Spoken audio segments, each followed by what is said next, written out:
世界中のフィットネスファンから絶大な支持を受ける男、シメオンパンダ。インスタグラムや YouTube、SNS の総フォロワー数は1700万人以上。インターネット時代の幕開けとともに世界のフィットネス界を切り開いてきたパイオニアです。今回のインタビューではそんなシメオンパンダの素顔に迫ります。彼が語ってくれたのは24年間毎日トレーニングを続けてきた情熱だけではありません。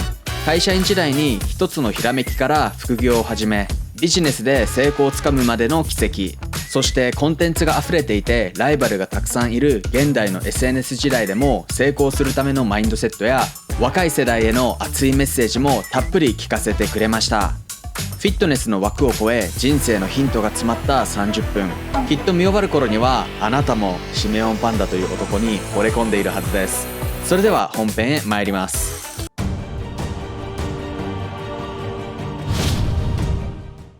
We're just gonna start, yeah? Yeah, we're gonna start. Okay. Oh my goodness. All right, welcome Simeon Panda. Good to be here. It's an honor to have you on my channel. Thank you. And I can't believe I have Simeon right in front of me. Am I pronouncing your name correctly? Yes, perfect actually. Simeon Panda? Simeon Panda, that's it. Simeon Perfect. Panda. Yeah. All right. So how are you finding Japan so far? Absolutely amazing. Yeah? I'm always fascinated when I arrive. Japan was on my bucket list for years, and I finally took the trip with my wife in 2018. Mm-hmm. And we had an amazing time. It's one of my favorite places, and I've been to a lot of countries. Yeah. I've been all over the world, and Japan is definitely up there as one of my favorites. Right, it's one of those places where when I arrive, you feel like you're somewhere different, mm-hmm. and that might seem a bit strange, but I mean, some cities you can go to and it can feel the same as what you're used to. So I'll go to Australia, for example, yes, and I could be in Sydney, and it could be just another city in London. It could be just another town in London, you know, looking at the buildings and stuff. But when I get to Japan, yeah, it's like, okay, I'm somewhere completely on the other side of the world, the lights, right. Just everything. And I actually love everything about Japan, the culture, the cleanliness, the way the people are, you know, the friendly people, nice. So yeah, I love Japan. And I love technology, so. So Japan's the place to be for technology. Yeah. I don't know about the technology though, because like the US, what's the dome called in the Las Vegas? Oh, okay, yeah. The sphere. Yeah. Like for me, when I say technology, I mean it's the little things. It's the toilets. Right. You know, like so. I was inspired from my trip back in 2018, and I'm actually going through a house remodel now.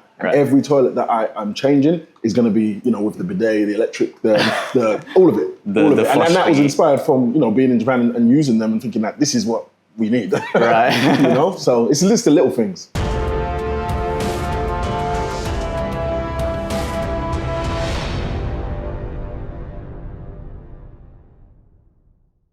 So you're a massive fitness icon in the fitness industry, and obviously like you have what, like 17 million followers altogether across the whole social media platform. But some people in Japan, because of the language barrier, people may not know. Like people recognize you as a panda, like Simeon Panda, and it's Panda. So like people in Japan love pandas and pandas. So it's like, oh, it's Panda, Panda's here. But like people don't know who you are, like in the personal side. Yeah. So could you please briefly like tell us about yourself? So my introduction into like the fitness industry was probably around 2012, I think. Right. And it was just me organically posting about the training that I was doing. I've been training a long time. Mm-hmm. So I think to date now, I think it's like 24 years. Right. You know, of consistent training. Never had a time off in that period. And around the first, I think it was like coming up to the first 10 years, I started to post, you know, I just wanted to share. I fell in love with training, and I thought it was just this amazing thing that I wanted other people to experience. Mm-hmm. Like even to this day, to be honest, it's grown exponentially since I started putting out stuff. But back then, I don't think clearly it wasn't as big, and I wanted to just share it because I was like, this is amazing. I love it. And so I just started putting out content, putting out the training that I was doing.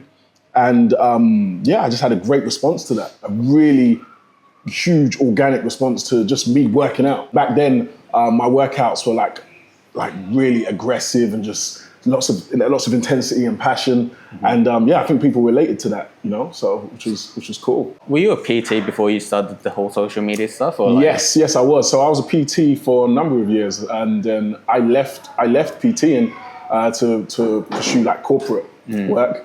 And while doing that, I still had all this knowledge of training. Like I said, it'd been like, I'd got 10 years of training. And although I didn't want to be in the gym anymore training people, I still wanted to share what I'd learned. Right. So I created ebooks, ebooks. And this is early on. And I put them out, and they did exceptionally well. To the point where I decided that it would be a good idea to leave my 9-to-5, pursue this, and at that time I also started doing seminars around the world, and that's how I literally first started to travel. Before that, I never even had the opportunity, never had the money to travel. And then by doing these seminars, I started traveling all over the world, and I'm talking every place you can think of. All over Europe, to the Middle East, Bahrain, Kuwait, just everywhere, Egypt. You name it, I've been there and done a seminar or done a guest appearance. Right. So it was amazing. Yeah. So what I thought was interesting is that you just mentioned the ebooks, right? Yes. And you said that you started the ebook like 10 years ago, you said? Oh, more than that. Yeah. Like me being in the bodybuilding industry in Japan, people are finally studying the ebooks for the first time. I'm not even kidding. Way. I'm not even because I'm not even talking 10 years. I'm talking 2012. 2012. So that's 11, 12. 13 or 14 years. Yeah. Long time ago. So, oh my goodness, wow. Really? So people are just finally studying their ebooks in Japan. So that's crazy. That just tells how like behind the fitness industry in Japan is. That's intriguing. Yeah. No, it really is. Really is, because like I feel like ebooks have gone away in the US and in the UK. It's not really a thing anymore. It's more apps and subscription-based learning. True. But no, back then ebooks was a new thing, and I was fascinated by the whole concept of it, which is why I was like, I can put everything I know into a book. And then you can and sell it. That blew me away, and I went to town on it. I remember my first ebooks, because I had a design background, so it was first I wrote design background. So I wrote them, and then I designed them as well. Right. So and then they were good to go. So I didn't have to have that middleman to send the stuff to and get the designs back. So you did everything by yourself. Everything by myself, and then when I put those out, it was great to get the feedback, and it was fun. It was interesting navigating around how to put them out, because I wasn't basing it on anything else that I'd seen. It was like, so the first ebooks I ever had, anyone that got them will attest to this, they were printouts as well. So you would print them out, fold them up, and take them to the gym with you. But I had to work out the whole layout of that. Okay, so this page folds to this page, folds to this page, and then it becomes a booklet. Right. Because it was all just freestyling. It wasn't like me saying, okay, these people do this, and then I'm just gonna. It was just me. How can I get this in people's hands? Right. How can I get it to the gym? It's hard to imagine, but people didn't have their smartphone devices. No, there was no smartphones. That's why they had to print it. Let me tell you something. Okay. That's interesting. Let me tell you something. What's really interesting. I'm someone who's been doing this a long time. Yes. And what people might get confused is they might see my lifestyle and see what I put out and assume that maybe I got into fitness for the business and and it's like, no, I don't think you understand. There was no Facebook, there was no Instagram, there was no YouTube when I started. Right. I think when did YouTube start? Did YouTube start around 2001? I don't even know. Because like I said, 24 years. So I've been training. Yeah. I was training before like the birth of like the real social media. So I'm looking before social media, I was training and loving it, and having just passion for this thing. So I say that to say I've been doing it before any of this influence and stuff, and it's always been just a passion for training. So I used to get my training knowledge. Firstly, a lot of my training knowledge was freestyling. Yes. Just basically just testing it out, right? And then websites that had some exercises like bodybuilding.com, and then it was magazines as well back then. It was magazines. An interesting thing that happened, and people that follow me for a long time will know this. Back in the day when I was still doing my 9-to-5. I did a post of some magazines on the floor that because I'd be an avid reader of all these magazines, fitness magazines, like Muscle and Fitness. But I remember taking a picture of it, and this is when no one knew my name. Right. And I just had this feeling that the passion that I have for this training, one day I'm going to be on the front cover of these mags. Like, and the great thing is, it's one thing to say it, and then people can say, "Oh, yeah, of course you did." No, I posted it. So the Instagram post is there way back when I'm still doing my 9 to 5, saying I'm going to be on the cover of one of these magazines. That's so cool. And I've got these muscle and fitness magazines laid out on my floor. But it was a real belief that no, I have so much passion for this that I know I can do this. You know, and it wasn't necessarily to be. I didn't have the goal of, I want to be the #1 bodybuilder or I want to win competitions. It was just, I want to be known in this field. Like, I love this and I want to be like, I want to share it, you know? So, and that came, I think 2017, when I first moved to the US, I was on the front cover of Muscle and Fitness. Yeah, 2017 amazing. October, I remember the issue. And yeah, it was a full circle, you know, so yeah. How did it feel? What did it feel like when you saw yourself on the magazine for the first time? Honestly, it's chills. And it's not necessarily the magazine cover, it's even to this day. When you introduce me and saying, oh, you're recognized worldwide, that's crazy. Because I started this at home in my bedroom, just lifting weights, man. And then to be known worldwide for this hobby, this hobby, is huge. So that even gives me chills. It's the same. So the same feeling I have being on that magazine is the same feeling when you mention that. It's like, it's just, I started this in my room, man. I just wanted to lift weights, but I'm not gonna lie.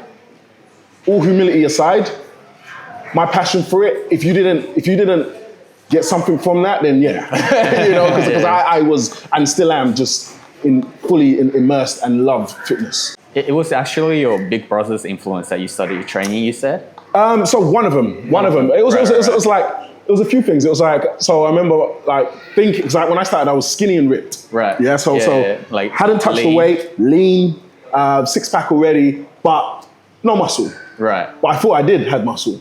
So I remember my brother saying, no, you're skinny, and then looking and thinking, oh, well, so it was that. Then it was also, but it's many little things. It was watching Dragon Ball Z. Seeing the physique. Yes. There's so many things. Right, like, it's not one thing, but I can definitely name things that all added to it. Dragon Ball Z, it was watching things like Arnold Schwarzenegger in the movie, seeing the muscle there, seeing 50 Cent in what's the video where he's hanging upside down and he's doing little things that just added to, I want to build muscle, and then, but it was literally the first training session that I was like, okay, beyond looking any kind of way, this is amazing. This feels great. And it's just a pump. So what Arnold talks about, that is what has kept me the 24 years, not the building of the physique. Because that's not been my focus. It's the feeling. So you fell in love with the sensation of the training yourself. 100%. More than 100%.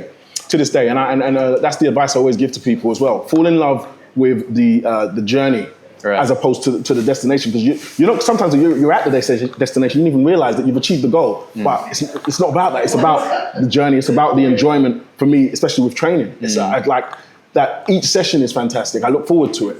And then especially if someone's trying to achieve a goal, if you're focused on the training aspect, you're going to get to that goal in no time, and it's going to be fun. So yeah. I get that, yeah. But currently it's the social media era, right? Yeah. And I feel like younger kids look on the Instagram, like for example, if you look up like Derek Lansford or like Samson Dauda, you can see the Mr. Olympia's physique like immediately. Yeah. So I feel like they tend to lose the importance of the process you just mentioned. How do you think the social media impacted people like? The thing is, with that being said, it should be the opposite.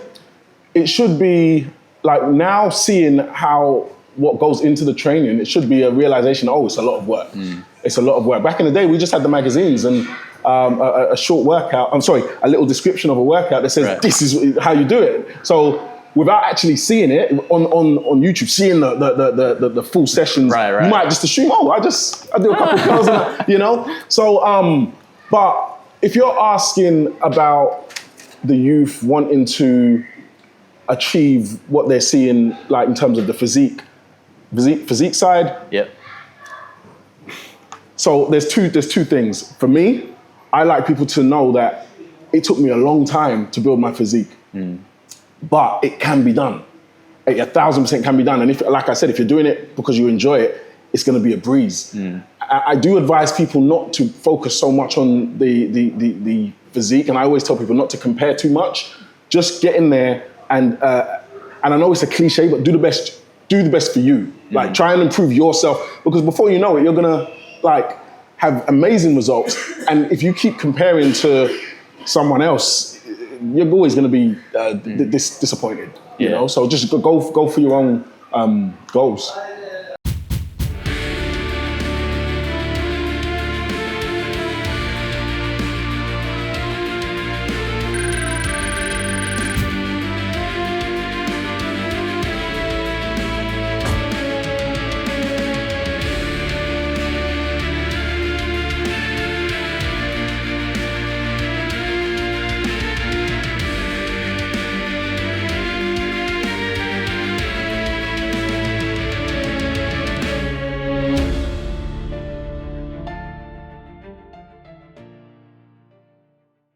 So what were the, I know you're like doing a lot of businesses, like including branding for the supplements brands and everything. Like, what were some key moments in the business industry, like for your growth? I would say, so initially, so when I did leave my 9-to-5 to pursue my ebooks, I coincidentally and very thankfully signed a sponsorship deal.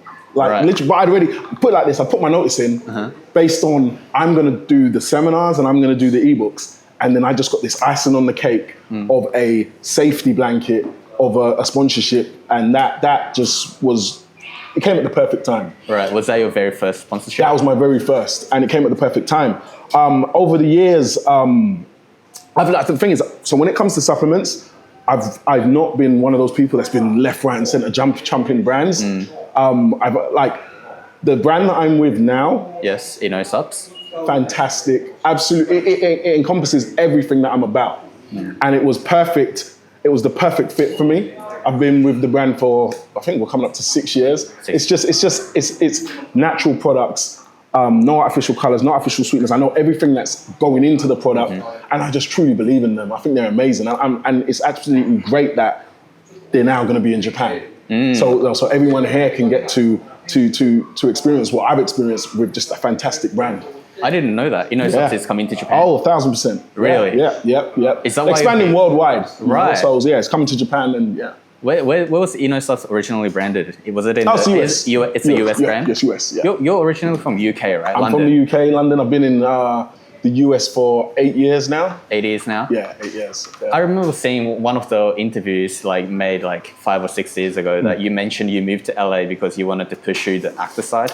So I moved to, so being that my businesses were all online. Yes. I could live anywhere. Yeah, true. And then when I think I had a meeting in LA in 2013, and I just remember driving down Sunset. I was in a convertible, playing some music, looked around at the palm trees, and I said, okay, I need to live here. Okay. No, I said it. I said, I need to live here at some point, and just started setting things in motion, to do that. And and obviously we got Hollywood there. There's huge amounts of potential for networking in LA. So everything checked was like, yes. And then, made the move in 2017, So yeah, it was one of the best decisions I ever made. Do you miss home sometimes? Nah, I don't know. So listen, I go back to the UK at least once every quarter. So it's not like I'm away. Right. I go back every quarter, and I tell you what I do miss. I miss family and friends, and I go back, have a good time, but I do consider LA home. So whenever I travel, I look forward to going home. And home for me is LA. This is going off topic. Sure. But you mentioned the food in LA was too salty for you when you said. Oh, wow. What did you think of the Japanese food here? Oh, fantastic, clean. I love. Are they not salty? No, I don't think so. So for me, one of the things I love about Japanese food is that I feel like it's untouched. Untouched, yeah. It's just like organic. It is what it is. Yeah. Yeah. So if I'm getting this piece of meat, this meat is fresh, clean meat, and that's it. If you want to add some stuff to it, cool. But I feel like everything's fresh, and I eat copious amounts of fish. So and fish, it comes clean. Sushi is just clean. Yeah, true. It's Raw fish. Raw fish. Yeah, it doesn't get more clean than that. True. So I have a great time eating here, and yeah. Because I've been watching your YouTube channel since I was a kid, and I saw the videos where you talked about salt, like when salt. I first got to to the US, I was like, what's going on? Some of the food was so salty, it was like inedible for me. Right. But the crazy thing is, I don't think the food's changed, yet now it's not crazy for me. So what's happened? I've become accustomed to it, right. you know? So, but no, when I first came, because I think at that time I was really doing no salt. No salt. Even at home with my own cooking, I was doing no salt. Yeah, you said that in the video. I was doing it for a while. But then what happened was, later on down the line, I must have downloaded one of these apps where I track everything, just cause, let's see where I'm at with everything. Right. And then it basically is saying you're low on sodium. I was like, oh, whoa, okay. So all this no salt's not necessarily good. So let me start adding it. But no, at that point it was no salt. So imagine going from no salt to a place that has high salt in everything. You're really gonna taste it. So that's what it was. Right. Yeah. That was a bit random, but I'm sorry. Nah, love it. So I feel like you covered this already, but like, what advice would you give to younger generations or like people who's like coming into this fitness industry, newer people, trying to turn their passion into like business? Oh, like it's hard, but like it's easier now than it was before. Like right. I feel because although it might seem that the market's oversaturated, it's not, because the reason it's so saturated is because there's so much opportunity. That's why. So, and I feel like everyone wants to see it now. So back in the day where it might have been a niche thing that people tap into fitness, I feel like it's mainstream now. Fitness is mainstream. True. Everyone's interested. So that your market is now as like, wide as can be. Unlimited. Yeah. You know, and I don't think it's going anywhere as well. So I mean, I always say just show your passion. It's passion that's gonna come through with these things, and that's what people are gonna lean to, passion. So whatever you're doing, and it's not just fitness, whatever you're doing, whether you're doing cooking, whether you're doing like typical TikTok dancing, show your passion for it. People tap into passion and talent, you know? So yeah. It's crazy because like, you know, Ashton Hall? Yes. Yeah, he's been in the sprint videos, morning routines, and all of a sudden he's like a whole, like he's got millions of followers. Millions, and people in Japan recognize him. No, because obviously he has a great look, and people found it fascinating, the whole concept of what he was doing, and it created a buzz, and he's tapped in. What he's doing right now is off that hype. He's running with it, you know, which is great. So let's say if you are, I know you're like all successful and everything, but if you were to go back like 20 years ago and jump into this 2025 era, how would you start your journey? How would I start my journey? Like, what would be the first thing you would do? Would it still be the same? It's changed so much. Yeah, it's changed so much. But like what I did before, I don't think it could work as it did as like in today's times, because back in the day everything was organic in terms of the growth, you know. So if I was when I was sharing my content, it was going to all the people that were in my list, you know. It can be, obviously it's a lot harder now. And the only downside, not the only, but one of the downsides I feel with today is things have to be like on trend or crazy. Right, yeah. Like, whereas back in the day, I wasn't trying to be on trend. I wasn't trying to be crazy. I was sharing organic training. Like you're staying real. This is literally what I do. There's just a camera showing it.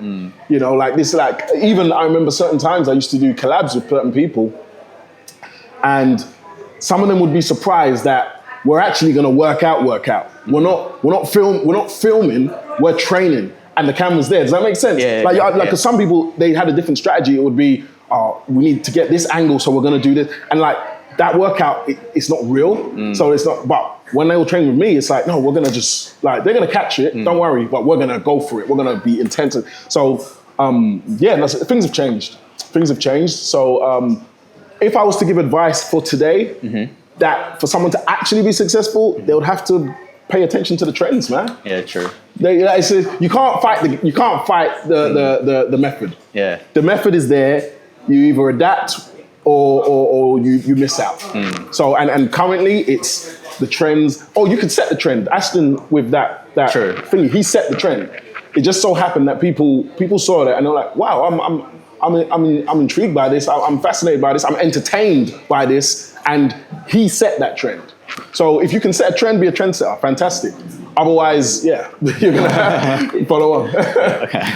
Yeah. All right. To wrap this up interview, I want to ask. I'm currently 28 years old. Yeah. I'm nearly turning 30 right in 2 years. Yeah. So what would you say what was your best decision you've made in your 20s, and maybe the worst decisions you made in the 20s? After hearing that, In regards to what, like, specifically, what are we talking?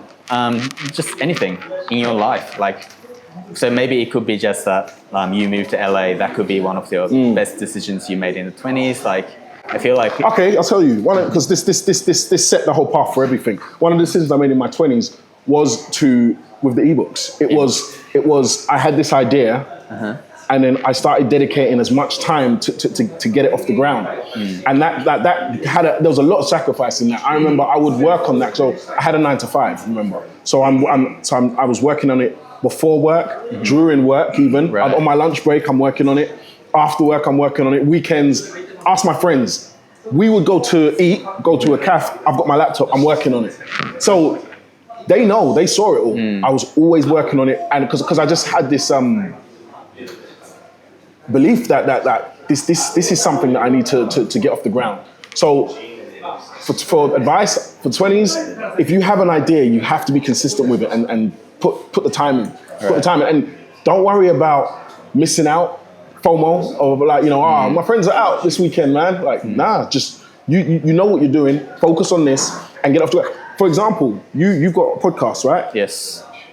You had an idea at one point. Yeah. It wasn't, like, there was no podcast. You hadn't even uploaded to YouTube, but you had an idea and you said, I'm gonna do this. And then it took you to keep doing it.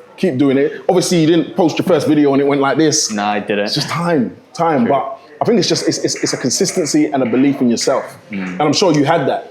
I'm sure you saw podcasting wherever you saw it and thought, I want to do that. I think I can do that, and I'm gonna do it. And you just kept doing it. And yeah, now we're talking. So yeah, it's crazy. Yeah, it's crazy. It's crazy. But it wouldn't have happened if you didn't just knuckle down and keep doing it, right? Yeah. That's so. It's like I've got a new business that I'm working on right now. I haven't shared anything about it, but I'm just working on it. I'm working on it diligently. And sometimes you see the scope of it all, and you think, wow, like, really, we're gonna get there? And it's like, hell yeah, like, because we're just gonna take our time, we're just gonna keep working at it. And if it doesn't work, it doesn't work. But hey, man, you're not gonna lose anything. Yeah, you're gonna learn. You're gonna learn. But no, it's being consistent with it and self-belief. So what's next for Simeon Panda in the coming years?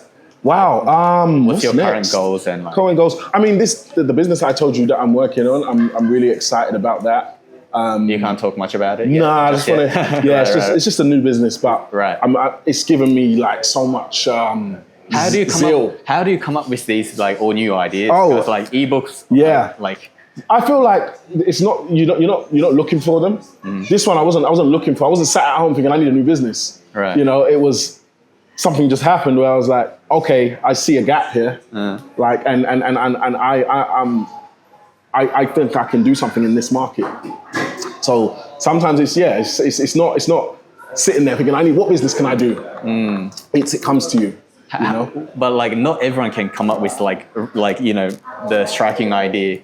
So like what's the difference between Simeon Panda and everyone else? Like I think being an entrepreneur is something that you either have it in you or you don't. And I don't mean that you have these skills per se. I mean the want to be an entrepreneur, the want to create businesses. I don't think everyone has that. True. Not everyone has that, man. Like, and there's nothing wrong with that. In fact, if everyone was like that, we wouldn't have anyone working. Everyone would just be, I'm going to be a business owner. But some people, they're like, oh no, I think I can create a business, and yeah, and I think that's all it is. And then you've got the people that try and actually do it versus those that might just let the idea float and disappear. True. I'm someone that's like, if I have an idea, I'm active. Like I said to you, like you were with the podcasting, I'm gonna go for it. I'm gonna give it a go. There's no reason why I shouldn't. So Right. yeah, Thank you. of course, man. This is great. I feel Love like this chat. I got like so much more motivation. Ah, like, talking fantastic. to you. Good. Yeah. Good. I'm glad. Thank you so much. Thank you. Thank Appreciate you. it. Thank you. Thank you so much. Thank you. Thank you so much. Oh, that was dope. I love that. Okay. It was refreshing. Yeah? Refreshing. Yeah. It was just relaxed and just real. Real? Yeah. Yeah. It was Sometimes real. you have a conversation with someone, and there's a goal. Like, I don't feel like this was just let's chat. Yeah, you get what I mean? Yeah. And then that's fun. That's the best. That's Rather right. than I need this, and this from this chat, and you can tell. But this was just free. It was. open I conversation. didn't structure it. Yeah. So, yeah. Oh, it was beautiful. I loved it. Okay. Yeah. Okay. Thank you. Yeah. I'm Wicked, glad. man. I'm glad. Thank you so much. Thank you, man. Thank you. Thank you. ありがとうございます。